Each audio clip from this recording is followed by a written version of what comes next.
ジンの行方を追っていたわしは一枚の写真を入手する。そこには全身に火傷を負った男の姿が映し出されておった。間違いない、この男は。写真の男が和也だと確信したわしは、遺体の行方を追っていくうちに G 社という新興企業に行き当たる。 G 社は入手した和也の遺体から遺伝子データを解析し、新たな人体を生み出そうとしておった。事実を知ったわしは鉄拳衆を率い G 社研究施設へと向かった。生きておったの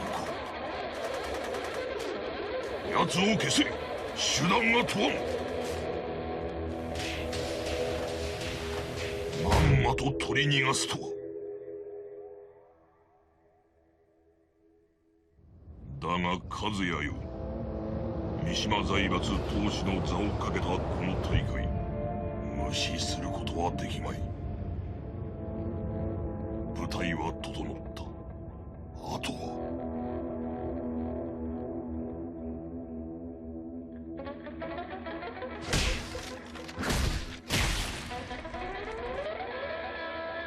お前も現れると思っておったわ、ジン。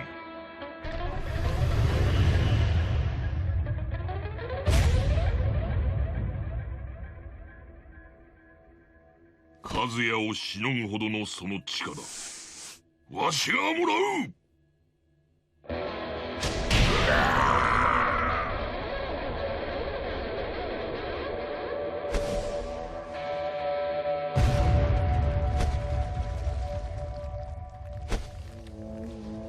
わしは諦めんぞ。いつの日か必ず。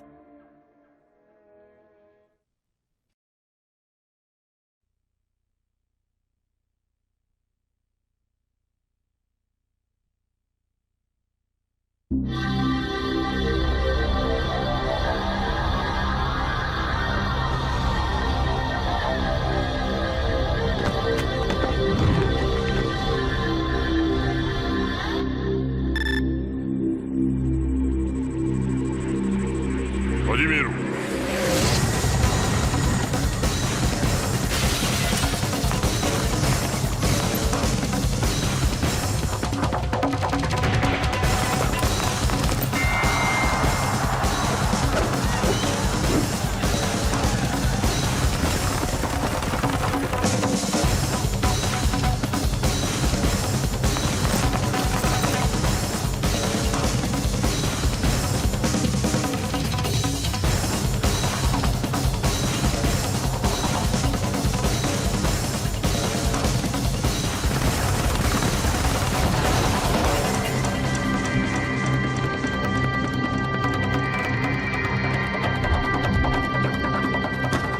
生きておった。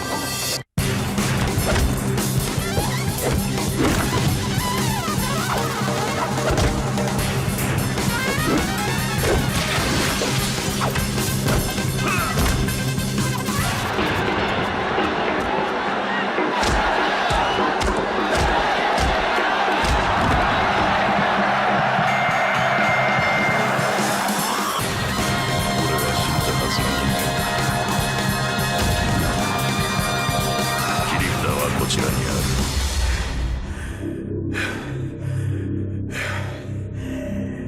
貴様から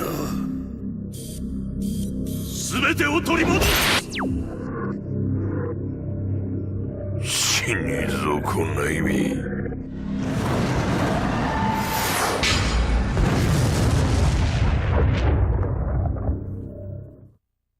As you can see, the game starts by letting you choose the difficulty before you get to the main menu.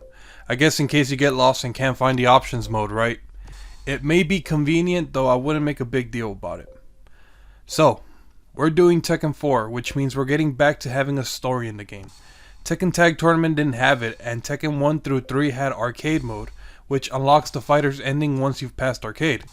Now we have Story Battle, which used to be the arcade mode that unlocked characters' endings, except now Story Battle has a prologue for each fighter along with an epilogue, while Arcade has just switched to standard battles with no story. Time Attack, Versus Battle, Team Battle, Survival, Practice, and sadly Tekken Force make a return, which we'll cover after Story Mode. You have 10 characters to choose from. 3 of them are new fighters to the series, 9 are unlockable fighters, and your random select button is right here. Though it looks like a small number of characters, the game has about the same number of fighters as Tekken 3 once everyone's unlocked. Now normally I'd choose the main character of the game or the fighter that won the King of the Iron Fist tournament, but Jin Kazama isn't selectable in the beginning of the game, so I'm gonna go with the Prince of All Saiyans instead. 20 years ago, Kazuya lost to Heihachi and was thrown into the mouth of a volcano.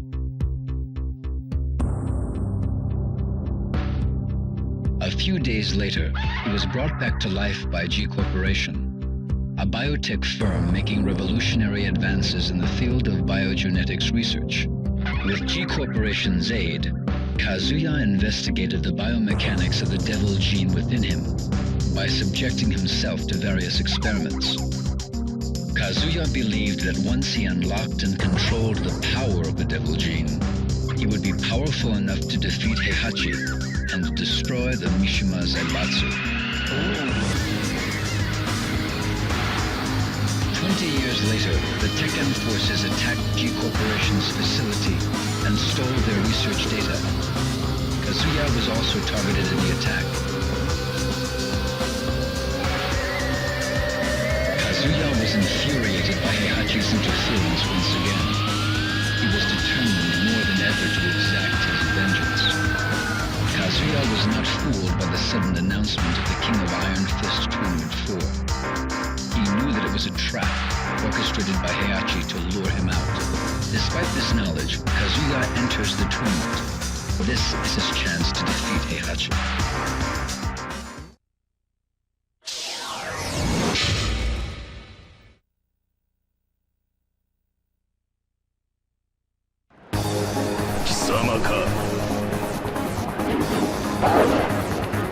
Round 1. Fight. That was the prologue, which I gotta say is pretty awesome. If you wanted to see what happened to each character in the previous game or to find out which characters had true endings, you would have to read the manual, which most people don't bother to do anymore. That's why games have cinematic or narrated prologues, cause who reads a manual anymore, if it even comes with one? Nowadays, games now come with these folded 3-page booklets. Warnings, limited warranty, limitation on damages, cause there's some more. Where's the instructions? Where's the story? How fucking useless and what a waste of paper. Some games come with in-game tutorials and training modes, so you can learn the controls without taking 10 minutes out of your life to learn the old-fashioned way. Matter of fact, almost everyone jumps into the game and they learn as they go. Only until they're stuck do they bother to take a look at it, unless they just go online and check it out how to do it. Same goes for the story. You can now go to Tekkenpedia to find out the bio of each character from the first game to the last, because even though the manual used to cover the fighter's biography, it doesn't mention the bio for unlockable characters like Ganryu or Lee from the first 2 Tekken games. Only the main story is mentioned, but this game is... You know what, fuck it, I'm getting off topic. It's supposed to be a Tekken 4 review, not a you-know-what's bullshit about manuals with AVGN. Let's get back on track. Tekken 4.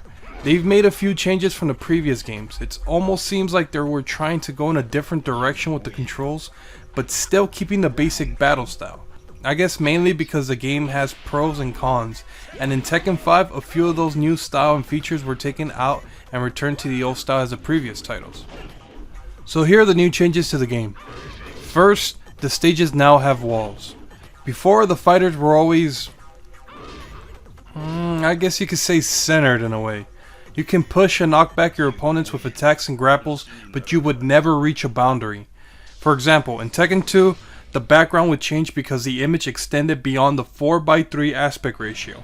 There was more to the background image than there was shown on the screen, and you can see it when the fighters were knocked down sideways. But the ground kept respawning and looping in a pattern. If you were in a certain angle, you could see the floor pop up instantly when you reached a certain distance. No walls, no boundaries. Tekken 4 puts your fighters in a closed environment where you can corner your opponents and kind of stun them when you knock them into the walls. Some areas allow you to interact with the objects around you, like smashing your opponent into statues, pillars, rail guards, even knocking down people in the background. The walls can give you an advantage when you corner your opponent, but vice versa, it can be annoying when the CPU does it to you as well. The leveling of the floor is changed as well. You can be in a higher or lower position than your opponent depending on where you stand. They have stages where the ground's even, like the parking lot, the airport, or others, but the mall has steps that you can be in an uneven position from your opponent, as well as the jungle and the roof of the building. I actually like this new feature, and I say it's more of a pro, not a con. Second, the basic throws and position change. Since the first game, each character had 2 basic throws. You can perform them by simultaneously pressing triangle circle for the first move and square X for the second. There are more throws that can be performed by each character using a different button combinations, like King, who has like a million fucking wrestling moves, but everyone has those 2 basic throws. Now, well, there's still the 2 basic moves for each fighter, triangle and circle, but the second throw is now forward triangle and circle. Why? Because Tekken 4 needed to occupy square and X for the position change. What does it do? Exactly what it says. It changes the position you and your opponent are in. If you're in the left, you pull your opponent and switch sides with them. You can also shove them back if you hold forward square and X, or you can throw them towards the background or foreground by holding up or down instead of forward. Doing it doesn't deal any damage to your opponent unless you throw them towards a wall, and even then it's not a lot. Now, I don't think it's a bad idea, but I definitely don't like the idea of the basic throw being replaced to a different combination. Yes, I know it doesn't take any effort to hold forward as you press triangle and circle, but the fact that you're holding forward makes it more likely for you to do the second basic throw instead of the first one. Do you think your opponent's just gonna stand still so you can grapple them? Hell no! When I do basic throws, I'm always moving towards my opponent because his ass is on the move. The old way was better when each basic throw had their own button combination. When it comes down to it, I would rather have the previous game style than have a position change. I put this in the cons instead of the pro. Third, ducking and sidestepping. This is a simple one for me, but I'll explain it so you can judge it for yourself before I give my opinion. So, just like the basic throws and position change I was talking about earlier, one replaced the other. Well, technically not earlier in the last paragraph, but anyway, in any game with common sense, pressing down makes you go down, whether in the menu screen or having your characters duck. Now, it really does depend on the game. It doesn't always have to make your character duck. Pressing down in Punch Out or Super Punch Out makes your character block, and in some wrestling games, pressing down makes you taunt while the joystick moves you around, and they work for those games. But believe me, there are games out there that where pressing down will make you do something stupid like jump forward. Tekken 4 isn't that bad, but it sure as hell ain't comfortable. So, to perform a sidestep, you either tap or hold up or down, depending in what direction you want to move. A quick tap makes you take one step, and holding the direction makes you move till you let go. To duck, you have to hold down left or down right simultaneously. And I say, why? Why do this? Why the change? Understandably, the position change was a new feature that they wanted to put in this game, and it didn't work. But I can understand wanting to try something new. Ducking has been in the series since day one, and guess what? That worked. You tapped up or down and sidestepped that way, while holding made you duck and holding up made you jump. Now, I don't make a big deal about the jump action because 95% of the time, I jump towards my opponent or away from him, not really straight up. This change not only messed me up with moving, it also messed up like my attacks, I guess. Here's an example. To do a foot sweep or a low spin kick, you duck and press X. If you were to press down and back or down forward, it makes you do a different attack. Why is this a big deal to me? Because timing matters. Not only does it take longer to press down, back, and then move it down to do a sweep, I sometimes press an attack button too fast and do a different move that takes longer to perform than the sweep, wasting more time and leaving me open for a counter, which has happened already. If you're used to the previous controls, you're definitely gonna fuck up a few times. you're one hit away from a loss. You want to duck and accidentally sidestep or vice versa, you get hit and you lose. It may not be a big deal to some, but this was the worst change for me. It made a huge difference whether I won or lost. This definitely 100% goes in the con.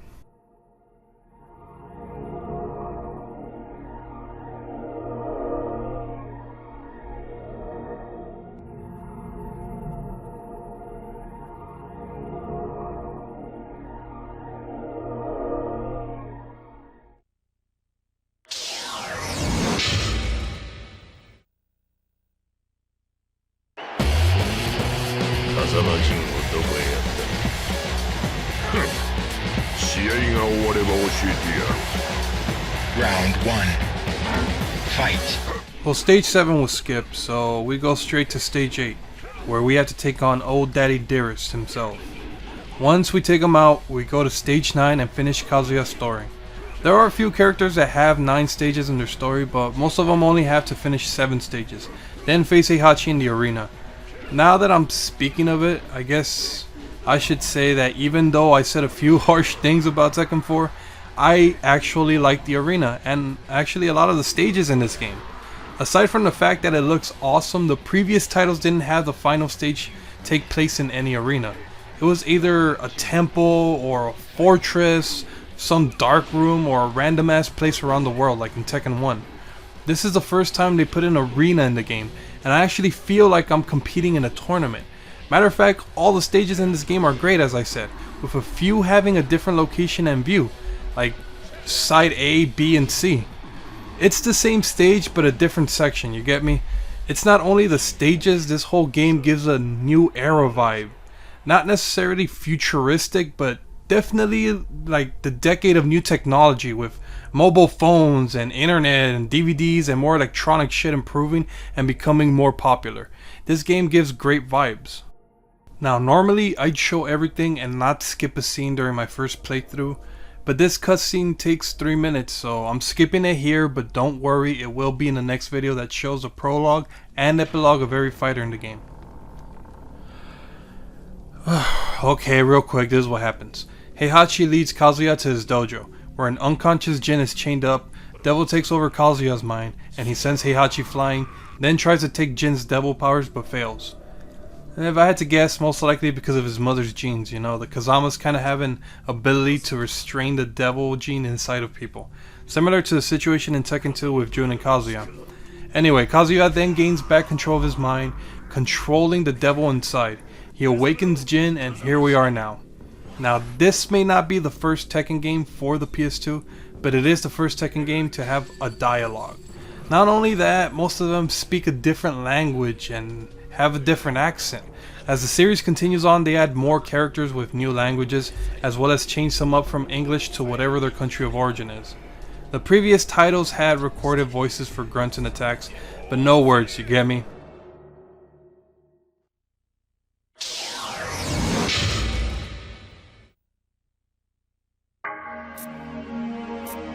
Round 1. Fight.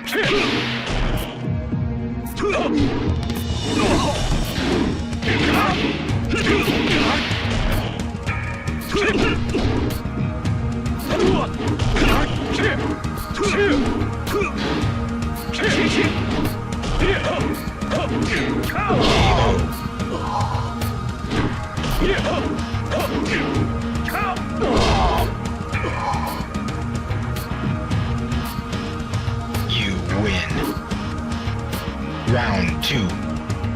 Fight. You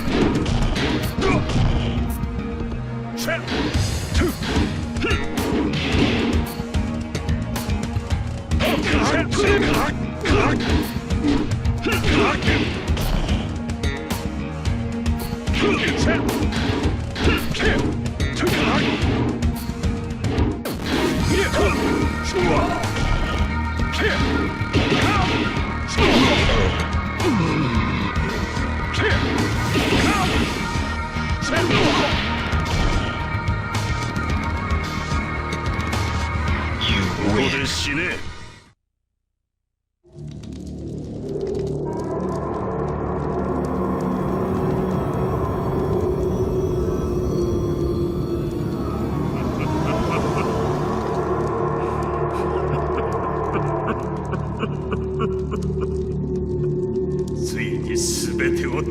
けたぞ。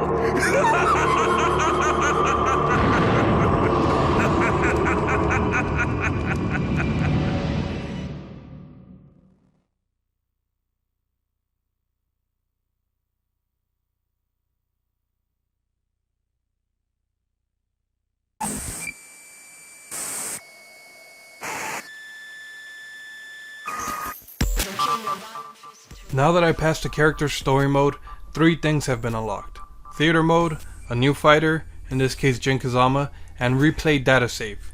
Now, I didn't unlock Jin because I passed the game with Kazuya, that was pure coincidence.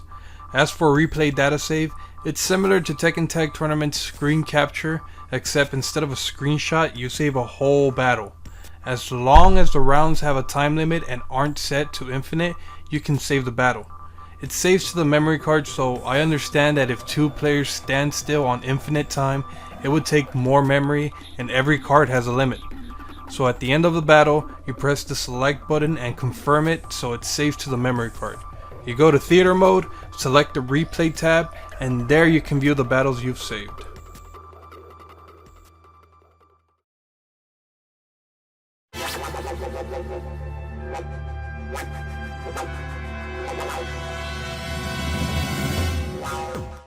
As I said in the last game, Tekken 3 for the PS1 was the last game that gave hints when you looked at your save data in the memory card. Tekken Tag Tournament for the PS2 had a Xiaoyu animation jumping for joy when you copy the data to another memory card and fall to her knees in tears when you delete the data. Now, Tekken 4 just shows a gray cube with the Tekken 4 logo. No hints, no fun animation, bland as fuck. Since the memory card's no help, we'll do the same thing we do every Tekken game. Try to take over the world. What? No, cover every mode in the game. Here, we got arcade mode and time attack. You press left or right so you can switch between both modes. There's no difference between the two, other than time attack records your fastest time. What separates arcade from story mode, however, is that there is no prologue, epilogue, or cutscene in arcade. Everyone in arcade mode goes through 7 random stages and Heihachi in a diaper on stage 8. While story mode adds an extra stage and changes the area in the last battle for some characters. Once you pass either of these 2 modes, you unlock a new fighter just as long as it isn't a character you've passed it with before. Same goes for story mode. I've passed time attack with Paul and unlocked Violet. Gee, who's that guy I wonder? Then I passed arcade mode with Law and unlocked Nina. Now, if I pass the game again with Paul or Law, a new character will not be unlocked. There's versus battle where you and another person go one-on-one to see who's the better fighter. Each player has the option to select their handicap, which determines how much damage is taken. With the handicap at 100%, using 2 kicks, the second Paul's health drops between the P and the A, while the first Paul's handicap at 150% using the same 2 kicks gets his health reduced down to the P and A. Well, the point is, the higher the handicap, the stronger the defense. Get it? Handicap doesn't determine the fighter's strength, because if I were to lower the first Paul's handicap to 1%, his opponent still receives the same amount of damage as he did in the last battle, where if he gets hit, it only takes 1 kick to lose the round. Also, the player that loses the battle gets to select the stage in the next battle, and your wins are kept in the bottom. Normally, I'd unlock every character before I cover the rest of the game, but I thought I'd switch it up this time, so we only had a few fighters to select from. Safe to say I beat my brother 3 out of 5, but just barely though. By the way, this mode does not allow you to unlock any new characters. Next up is Team Battle, which has been the same since its debut in Tekken 2. You can choose from 1 to 8 characters to battle against a CPU or a second player. The battles are 1 round for each fighter. Defeat one and the next one takes his place, until you or your opponent runs out of fighters. The person or CPU that loses all his fighters also loses the game. Sadly, this game doesn't unlock new fighters either. There's survival mode, where you take on an endless number of opponents. Ironically, you finish survival mode when your fighter loses all his health and dies. Like Team Battle, you only get 1 round per opponent, so each stage is quick. Every round you fight a new opponent with a full health bar, and sadly you don't start with a full health bar yourself. Well, I guess you could. You recover a little health every round you survive, so if you've taken little to no damage, you actually could start with all your health. Like the previous two modes, you don't unlock a new character, but if you live long enough, you can fight a character that still hasn't been unlocked. At the end, it shows your record, and that's pretty much it. That's survival mode. What? What? The pause option? No. I said in the previous review I wasn't gonna bring it up anymore for time attack or survival. It's not gonna happen. I know for a fact this mode does not have a pause option again. Objection! Yep, that's right. You can now pause in time attack and survival mode. It only took 3 games, but they finally got it right. Here's one thing that definitely needs to be added to the pros. Practice mode, self-explanatory. You select a fighter, most likely someone you want to get better at using. Then your opponent, and practice using your fighter. There's 3 modes within practice: freestyle, versus CPU training, and defensive training. It starts you off in freestyle mode. Your opponent stands still, allowing you to deal some hits and combos. You can change the stance of your opponent from just standing to guard, quick row, quick recover, or be controlled by a second player. You can switch the attack damage set from normal attacks to counter attacks, which deals more damage, but counter attacks don't work when you're behind your opponent. Command capture records the commands you've entered, then reactivates them. You press select and circle to start, and any move or combination you do will be recorded until you press the select button. Now when you press select and X, the recorded move set will activate without you pressing anything, at least until you record a new set of moves. Attack data shows the stats of attack and damage you deal to your opponent. Type 1 shows the damage you've done in an attack or combo, while Type 2 still shows Type 1, but also replaces both health bars with the total damage you've dealt since you've turned it on. It doesn't refresh after a new hit or combo either. Hit analysis is used to indicate a freeze period. When you deal a hit or receive damage, you or your opponent turn dark blue. Pretty much when either of you are dark blue, either fighter cannot input a move. It's kind of a way to let you know, this is where you can't deal an attack. I mean, I guess that's the best way I could put it. It's helpful when you're trying to, time your hits and counters and everything, but I don't really use it myself. But hey, go for it. You try it. Now, the second mode in practice is versus CPU training. This mode makes your opponent fight back instead of just stand still or guard. Yeah, you can just do arcade or any of the other modes, but in practice, your health replenishes every time, so you don't have to waste time with the poses and loading. Plus, you can turn on the attack data and hit analysis feature, as well as change the difficulty of your opponent. The third mode in practice is defensive training. This mode is similar to command capture, except you don't have to record. Your opponent stands still unless you go into his command list and you highlight the moves you want him to use. When you get back to the battle, he does the moves you highlighted when you press select, and he stops when you press select again, or once every move is performed. Aside from counterattack, attack data, and hit analysis, you have interval, which allows you to speed up or speed down the time spent between moves. So definitely try practice if this is your first time playing Tekken or want to master a character. Back in the main menu, you got training mode. They had this in Tekken Tag Tournament, except it was in the practice mode under chain training. You just had to change the settings. Here, you have to input the moves from your command list that show on your screen. Some even have you do 2 separate moves to be combined into one combo. You only have to do 20 of them. Your character gets the same move set every time you do training mode. You can't change it, so if you press start to go to the pause menu, the timer restarts and you have to do the moves again. Very simple. We now come to the main event of our review, Tekken Force. The worst fucking thing about Tekken 3, at least in my opinion. Don't get bent out of shape about it. I know there are people out there that actually liked it. The thing is, I don't know how many. I like the idea of it. The only thing I fucking hated was the controls and the camera angles. But I'm not going to repeat myself. You can check it out in my Tekken 3 game review. We're going to talk about Tekken 4. Now, I was hoping that this game's Tekken Force was different because I hadn't played it before. So I hoped for the best and started it up. For starters, I selected Jin Kazama, mainly because he's one of my favorite fighters to play as, especially with his new moveset. He ditches the Mishima fighting style and picks up karate, so he doesn't fight like Kazuya anymore, but he still has like 2 or 3 Mishima combos. I would have gone with Kazuya, but I already used him for story mode, and Heihachi wasn't unlocked yet, so I went with Jin. So first things first, the camera angle.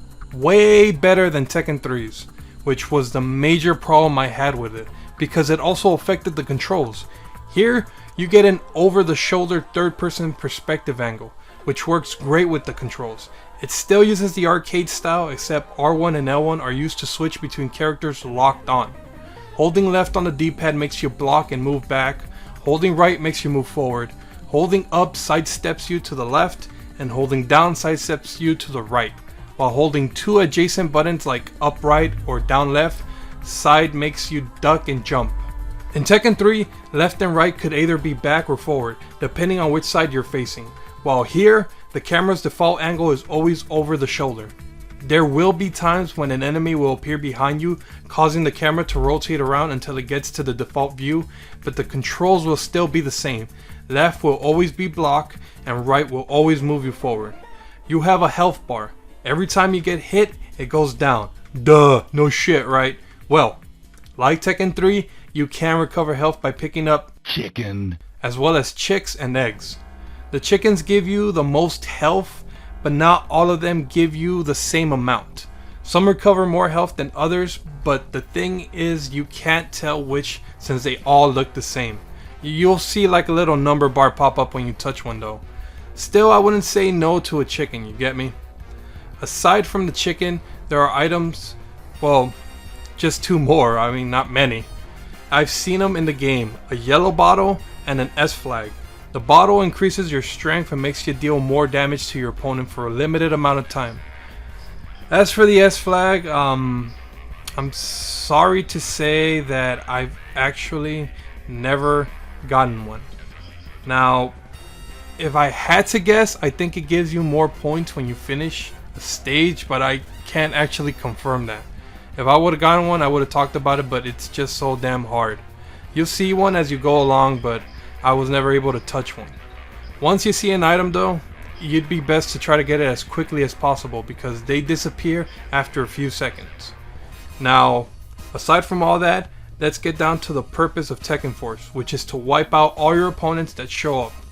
If one guy is still standing, you won't be able to move to the next area, so defeat everyone in your path. If time runs out, or if you lose all your health, it's game over, but lucky for you, you can continue. Sadly, from the beginning of the stage you died in, but at least it won't start you from the beginning of the whole game. Also, you can't switch to a new fighter. You have to stick with the one you pick until you pass the game, or till you decide to start over and select a new fighter. Defeating a set of enemies will increase your time limit. Sometimes defeating just one soldier alone will add seconds to your limit. Now, not all soldiers look the same. You'll come across different soldiers with different combined moves. All the movesets come from the Tekken fighters, so you'll see a soldier use Steve Fox's moveset mixed with Brian Fury's or Kazuya's. They seem pretty weak when you start, but as you go through more stages, they become more difficult.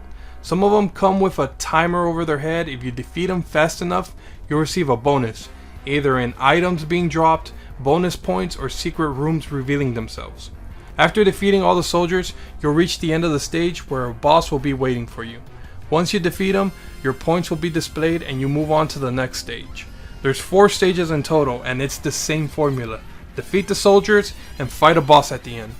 The bosses in order are Combat, Kuma or Panda, Kazuya, and Heihachi. At first it's not hard, mainly because it's just you and the boss, but as you progress through the stages, there will be soldiers to interfere with you and your main opponent. But if you defeat the boss, the stage is cleared there. The same goes for the certain set of soldiers. If you defeat the head soldier of that group, the rest will fall. This is extremely helpful because you save your health and you save some time. So does the game sound fun? Does it sound fair? Yeah, when you have someone describe it like that. But no fucking way does it become fun and fair when you play it. Here's the thing. Tekken Force and Tekken 3, the controls are worse than this game. When you die, you have to start all over and the camera angle is stupid, but that doesn't mean this game is perfect either. As a matter of fact, It's far from it. There are times when a wall gets in the way and you can't turn the camera view to see what's in the way. I've even come across a spot where I get stuck in nothing. It's like the border of two fucking areas. I move forward by holding left, and after reaching a border between two areas, it moves backwards. I try holding right to move forward, then it moves me backwards again. It only happened once, so it isn't really a big deal, I guess. It's just like a small glitch that happened. The big deal is being bombarded with fucking enemies. The only thing that Tekken 3 had better was that you only face 2 soldiers at a time, or 3 at the most. Here, fucking enemies come at you from different directions. You lock onto one guy, and these buttholes in the back decide to step in while you're attacking someone else. It's not that bad to face many soldiers in stage 1 or 2 once you get the feel for it. Stage 3 was a little hard, but passable. Stage 4 is where all the bullshit's at. By this point, all your opponents are now blocking, countering, throwing quick jabs and kicks to stop you from attacking. You will get fucking frustrated quickly. Your temper is already high from stage 3, but you'll cool off and feel relieved once you've passed it. You get to stage 4, they start with a trap in the beginning. You run for it and boom! They just fucking fly jump kick you when they show those items on the floor. Even when the stage starts, you can't be holding back and expect your fighter to block their attack. You gotta wait till you're allowed to move, then hold back. These big red tank sized bastards are the worst. I especially hate the guys with the Steve Fox movesets. You give me 1, that's annoying enough. Give me 3, now your fuckers are pissing me off. Okay, I was done. Exhausted, I just couldn't continue on. I spent hours trying to pass it, but I reached my limit. I wasn't even mad anymore. I just felt mentally defeated. I needed a break. So the next day, I tried again. Still got stuck on stage 3 for a bit, but passed it. Still got stuck on stage 4, and after a few attempts, I actually made it to Heihachi, but lost. He has fucking soldiers getting in the way. So back to the beginning of stage 4. And at this point, I kept doing the same moves over and over again. I couldn't remember his moves, because I just kept getting bombarded and cornered. Just the same 3 moves that helped me get so far. So, I reached Heihachi again, beat his ass, and finally won. Tekken Force is complete.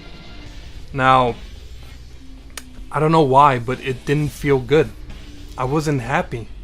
When I passed Tekken Force, at least. Normally passing something this hard would make me feel relieved and ecstatic, but not this time. I started with a heart of fire, wanting to take Heihachi down as my main objective. Instead, I felt like I took him diagonal. Sure, I unlocked Hanmaru's stage. Sure, it shows the memorial of all the soldiers I killed. Sure, it shows a scene of the remaining soldiers being scolded by Heihachi, then attacking him. But I just didn't feel the joy. If you were to tell me which one was better between Tekken 3 or Tekken 4, well, here's the thing. Tekken 3 was easier than Tekken 4, but Tekken 4 had better controls. Overall, my final verdict is they both fucking sucked, and I would never want to try Tekken Force again on either of these 2 games. I mean, this one fucking broke my back. Hell, I just like lost my voice just trying to fucking talk about this. I mean, who knows what the future of Tekken holds for Tekken Force, you know? You never know if it may get better or if it may get worse, but these 2 really sucked balls, and I hope to never play Tekken 3 or 4 Tekken Force. Well, in any case, that's all the playable modes in the game. I still had to unlock every character, so I decided to play story mode for the rest of the game to unlock everyone. In order, I used Jin to unlock Lei Wulong. I used Hwoarang to unlock Brian Fury. I used King to unlock Julia Chang. I used Steve Fox to unlock Kuma and Panda as his alternate character, as well as the statue area where he faces Nina in stage 7. I used Christy to not only unlock Heihachi, I also unlocked Eddie Gordo as her alternate character, and instead of Violet, we have Lee Chaolan. Who knew, right? I mean, when you play as Violet in story mode, you fight in stage 8 as Lee, so no surprise there, right? I finally used Brian to unlock the last square and we get Combat. Pretty much a Mokujin replacement. Aside from that, you unlock a new background in the press start screen. So, I continued playing everyone else's story, see what could be unlocked. Passing the game with Xiaoyu unlocks the school uniform she wears in her ending, as well as her friend Miharu. Like Christy and Eddie, she's Xiaoyu's alternate character. Other than their endings, that's pretty much it, you know. I mean, there are a few characters that had to be passed twice because they have an alternate fighter or identity. Christy and Eddie share the same prologue and epilogue. Lee and Violet have two separate prologues but share the same epilogue. And Kuma and Panda have both separate prologues and epilogues. So you have the music that plays through the game, mostly songs from the stages, and that's theater mode, and we are pretty much done with this game. I mean, I'm just sorry if I don't sound as enthusiastic as when I started playing the game, but it's just that, you know, I already lost my voice too, and I can't even think of words that well. Tekken 4 fucking just whooped my ass, you know, it was just too much. Though I passed it, it was just 2 days of fucking anguish, and you know what, I just unlocked the stage, that's about it. I'm not gonna let that be the final fucking judgment on whether the game's good or bad or not. I mean, we're almost done with this game review anyway, you know. I just finished unlocking everything, I think. Just to be safe, let's go online to see if I missed anything. So I look, and sure enough, everything is complete. You know, there's a few helpful tips here and there, and some other shit I already knew. But there was one I had never heard of before that caught my attention. Play the arena stage without any cages. Now, obviously I can read. It says Japanese version only. But the same thing is said about Miharu and Eddie being playable. And sure enough, I fucking unlocked them in this mode. So I said screw it. I followed the site's directions. I played time attack with a character whose last battle in story mode takes place in an arena. So characters at Jin or Heihachi or Kazuya can be used for this. You pass time attack and you finally play story mode with the same fighter. You get to stage 8 and you press start to skip the cutscene. Well, sadly I tried it and sure enough it didn't work. So I decided to try the Japanese version. Now I did the same thing as earlier, got to stage 8 and BAM! No cage. And I am happy to say I love this. This shit is actually fun. Let me show you exactly what goes down when you play with no cages. If you try to push him out by any side other than the entrance, an invisible wall will stop you from leaving. You have to use the side behind Heihachi. And once you do, you're out. Free at last, free at last. As you know, you're not supposed to be able to fight outside the arena in the first place, so you can expect the fighters to kind of glitch out. Walking on air, limbs disappearing, or even stretching out like crazy.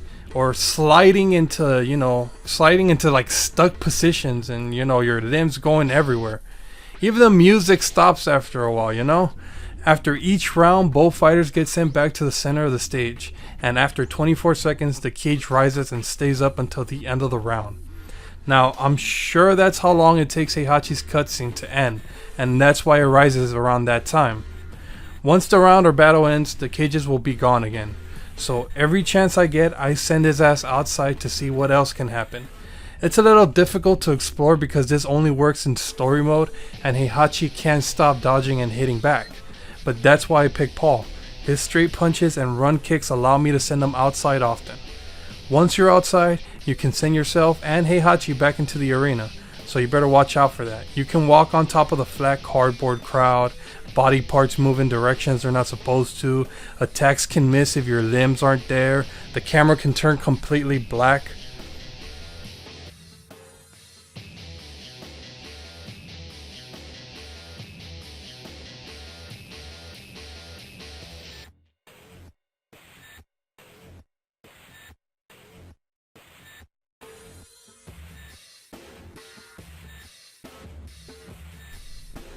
See, anything can happen. Hey look, his legs are gone too. I didn't play long enough to discover everything, but it was definitely the most fun part of the game so far.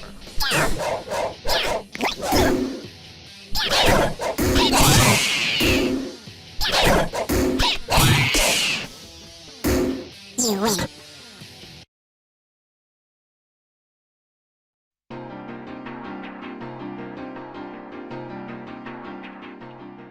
Well, that was Tekken 4, and you know, I gotta say, the game does have some good and some bad. I mean, Tekken 4 sucked balls completely. Sidestepping was dumb. The position change was you get me? It wasn't bad, but it wasn't necessary either. And actually, a few characters that have been in the series since the first game weren't included, like Anna Williams and Jack 4. Why? However, you know, having the walls and closed stages was good. The stages themselves were the best so far in my opinion. The fighters' movements and attires have more smoother look and animation. And this is the first game to add dialogue cutscenes along with narrated prologues. So, even with all that negative shit it has, believe me, let's just say if I was to take out Tekken Force, I love playing this game. It's fun, but I would not say it is better than Tekken 2. It is a no contest that this is my second least favorite game so far. Which is not bad, you get me? It's like trying to pick the bad Metal Gear from the main series. Fucking take out Acid, you get me? Take out Metal Gear Acid and the other ones. If you were to talk about Metal Gear, fuck it, let's just say starting from Solid. Metal Gear Solid 2, 3, 4, and 5. You know, it's hard to say which ones, you know, you can't, I guess for me personally, I can't say I hate any of them. But you definitely have one that's more favorite than another one, and this is Tekken 4. I don't hate the game at all. I hate some of the shit it has, but the game's fun itself. But it, you know, there's gotta be one that's always in the bottom of the barrel, and this is one of them, along with the first Tekken game. So no offense, but Tekken 2 is still better than Tekken 4. Well, in any case, you know, I kind of ranted on for too long, longer than I wanted to. So, you know, we're gonna call it quits here. So the next video will cover all the prologues and epilogues of this game, followed by Tekken 5 and maybe sorry, see, I'm fucking tired, and maybe a few other games. So check them out. I hope you guys enjoyed the video, and I didn't anger or annoy any of you guys because you guys are great. In any case, thanks for watching.